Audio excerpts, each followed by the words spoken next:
निकालना, जगाओ इनको, जगाओ। सोई रहेंगी कोई मतलब नहीं। मुझे लोग आज भी कहते हैं संजय धीमान कितने सेमिनार लगाओगे। मैंने कहा यार देखो मरना सबको है, मरकर अगर किसी कब्रिस्तान या शमशान घाट कोई अमीर बनाना है कोई मतलब नहीं है, क्योंकि जितना ज्ञान है सारा साला सब अपने साथ लेके चलेगा, कोई मतलब नहीं है। बांट दो इसको, क्योंकि दुनिया में इसकी लोगों को बहुत जरूरत है। दोस्तों अनुभव से ही इंसान अमीर बनता है, अनुभव से ही इंसान असंभव को संभव बना देता है। और दोस्त ये 19 साल का अनुभव है, ये इसके जैसा दुनिया में आसान काम दूसरा कोई है ही नहीं।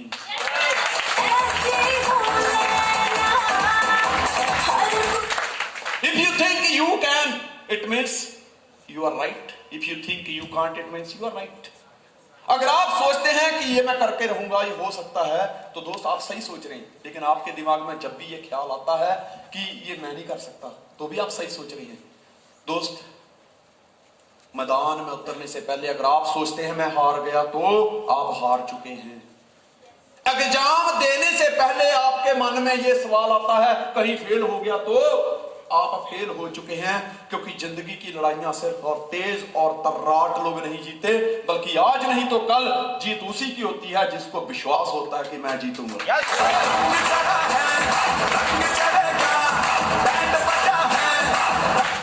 दोस्तों 1959 के अंदर एक व्यक्ति जिसका नाम था मिल्खा सिंह, उसको पद्मश्री अवार्ड से भारत सरकार ने नवाजा। टोक्यो में एक रेस हुई 1959 में, और उस रेस में वो व्यक्ति जीत गया और जिसको भारत सरकार ने पद्मश्री के अवार्ड से सम्मानित किया। और वो व्यक्ति जिसको इससे पहले कोई नहीं जानता था, दुनिया जानने लगी। रातों रात वो व्यक्ति मशहूर हो गया। लोगों को ऐसा लगता है कि ये तो रातों रात मशहूर हो गया, लेकिन दोस्त उस एक रात में मशहूर होने के लिए या रातों रात मशहूर होने के लिए मिल्खा सिंह जब लोग रजाइयां तोड़ते थे, वो मैदान में दौड़ता था। क्या आप रातों रात मशहूर होना चाहते हो? दोस्तों अगर रातों रात मशहूर होना चाहते हो तो वक्त है इन रातों को इतनी मेहनत करो, इतनी मेहनत करो, दिन रात मेहनत करो, तभी आने वाले 5 से 10 साल बाद आप रातों रात मशहूर हो पाओगे। क्योंकि जो भी रातों रात मशहूर हुआ है उसने कई रातों की नींद खराब करी है अपनी, तब जाके वो मशहूर हुआ है। यंग हो आप, एनर्जेटिक हो, जोश से भरे हुए, जुनून से भरे हुए, आप अपनी जिंदगी के उस दौर से गुजर रहे हो कि जिस दौर में आपके ऊपर कोई जवाबदारी नहीं है। आप इस दौर से गुजर रहे हो कि आपके माता पिता यही चाहते हैं कि हमारा बेटा या हमारी बेटी कामयाब हो जाए, यही उनका सपना है। आपके ऊपर कोई लाइट भरने की टेंशन नहीं है, आपके ऊपर कोई डेयरी वाले के पैसे देने की टेंशन नहीं है, आपके ऊपर घर में कोई सीमेंट लगा लेके आना है या रेत लेके आना है या सरिया लेके आना है, उसकी टेंशन नहीं है। तो आपको इधर उधर की टेंशन नहीं लेने की। This is the right time. समझिए बात को, आपके पास मौका है। You are very lucky. आप इस उम्र में गुजर रहे हैं, अभी आपने ज्वाइन किया, आपको ट्रेनिंग मिल रही है। हमारे जैसे लोगों को पूछो, जब हमने ज्वाइन किया मेरे पास साइकिल तक नहीं होती थी। मैंने अपने पिता से कहा था कि मुझे साइकिल लेके दो। 8वीं क्लास में पढ़ता था। पहाड़ों का रहने वाला हूँ। पहाड़ों के रास्ते आप कभी गए हो तो देखा होगा, वो छोटी छोटी पगडंडियां होती हैं। थोड़ी देर चलो, अगली ऐसे ऐसे पगडंडी आती है, फिर उसके नीचे, फिर उसके नीचे, फिर उसके नीचे, और ऐसे ऐसे टर्न आते हैं जहां पे आदमी ढंग से ना चले तो कौन से खेत में गिरेगा पता नहीं चलता। जब मैं 8वीं में पढ़ता था, अपने पिता से कहा कि मुझे साइकिल लेके दो। मम्मी से जिद करी, कहता ठीक है।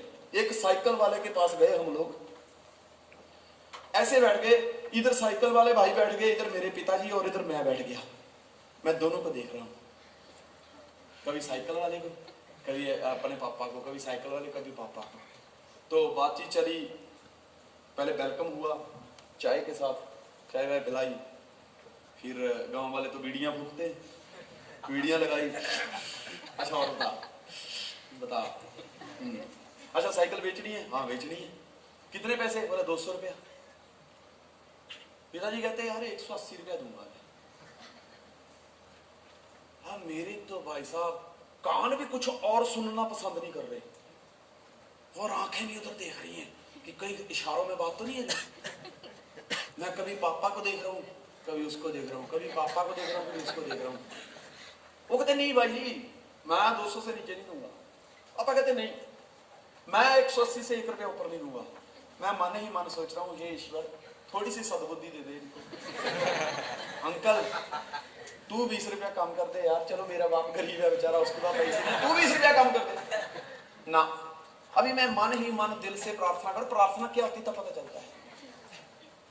तो मैं मन ही मन दिल से कर रहा हूँ प्रभु मेरे बाप को थोड़ी हैसियत बड़ी कर दे ना, यही 20 रुपया बढ़ा दे। कम से कम 1.5-2 घंटा डिस्कशन हुई। वो व्यक्ति 200 से 180 पे नहीं आया और मेरा बाप 180 से 200 पे नहीं आया। साला ये 20 रुपए के चक्कर में अपने को साइकिल नहीं मिली। दोस्तों मैं ना उस टाइम घर पे आया बड़े गुस्से में। कमजोर आदमी गुस्सा ही करता और कुछ नहीं करता, क्योंकि आई कमजोर है ना। देखना जब बच्चे घर में कितना गुस्सा करते हैं, जैसे किसी मार डालेगा, लेकिन है कमजोर किसको मारेगा? एक पड़ेगी तो कहाँ देगा पता नहीं चलेगा। फिर ऐसे ही मम्मी ने खाना दिया मैं नहीं खाऊंगा, मम्मी ने थाली उठाई नहीं खाना तो ना खा। अब सही बात है, उसके सामने कौन सा थॉमस एडिसन बैठा जिसने बल्ब की खोज कर डाली, साला रूस जाएगा कहीं रूठ गया तारों नहीं रूठ कर देगा,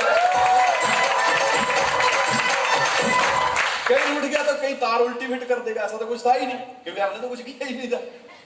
अब हुआ कि मैंने सोचा मन में कि साले साइकिल तो मिली नहीं, रोटी से भी गया। फिर मैंने धीरे से थाली उठा ली। ऐसे नहीं होता, मैंने उठाई थाली फटाफट 2 रोटियां खा गया। मैंने कहा देखना एक दिन तुम साइकिल ही दे रहे हो ना, एक दिन स्कूटर लाके आऊंगा, खुद की कमाई से स्कूटर लेके आऊंगा।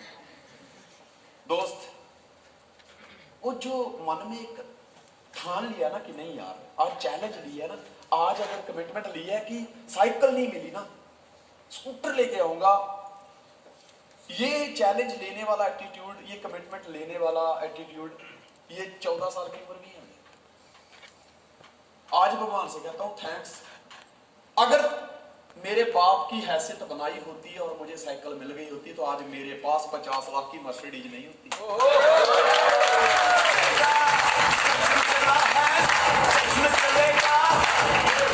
क्योंकि दोस्तों मेरी जिंदगी का तजुर्बा है, जो व्यक्ति बाप के पैसे से ऐश करता है वो व्यक्ति जिंदगी में कभी कैश नहीं कमा पाता।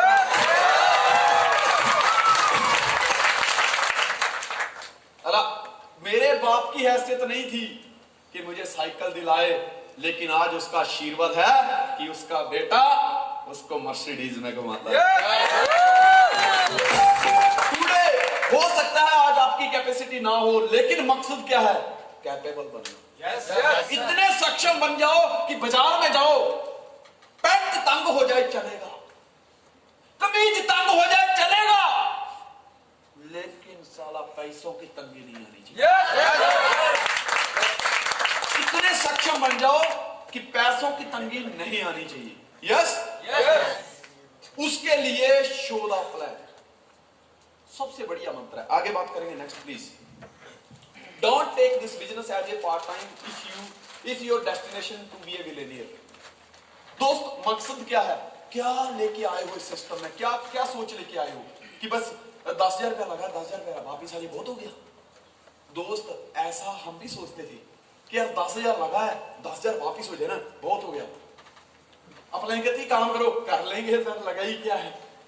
कहते मेरे को एक बात बताओ, अगर 10,000 लगाकर 10,000 निकालने की ही टेंशन लेनी है तो कौन सी समझदारी है? फिर लगाना ही क्यों है?